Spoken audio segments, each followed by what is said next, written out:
My name is Wei Shi. I'm a professor at Miami Business School. Here is my story. So I'm originally from China, and I grew up in China. I moved to United States for MBA in 2008. So I did my MBA at Tulane University. Afterwards, I did PhD at Rice University in Houston. My research mostly focused studying how top executives make decisions. More specifically, I study how top managers' peers can affect their decision making. So we live in a world that a lot of our decisions can be affected by people around us. And for top executives, the same way. Our understanding of the investor's influence on firm decisions is really not that complete yet. In order to have a complete insight into how could these investors can potentially affect firm decisions, we really need to get into the mechanisms and not just the firm decision that related to investment decisions, but also how could such decisions can potentially affect other stakeholders. And we still don't know much about that.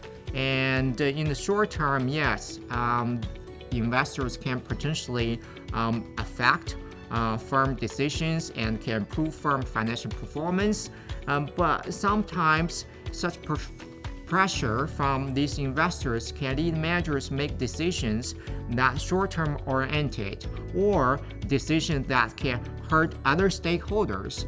And we found that long-term oriented investors actually they can push firms to engage in corporate misconduct.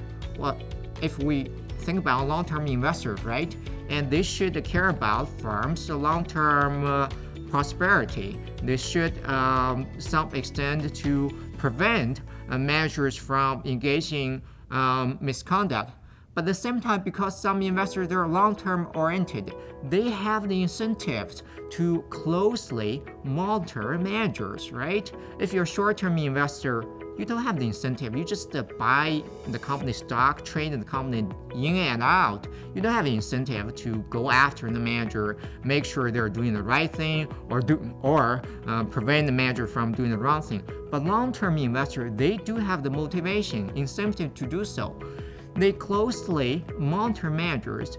Such close monitoring by long-term investors actually can sow the seed of the corporate misconduct because managers realize, well, we have to deliver good performance. Otherwise, these long-term investors will not be happy. They will go after me, they won't talk to me, and they will put all kinds of pressure on me. So there are a lot we need to understand how these different types of investors can potentially create some unintended negative consequences. And that's what we should, that's the area I believe we need more studies and the area and the public should know a little bit more about.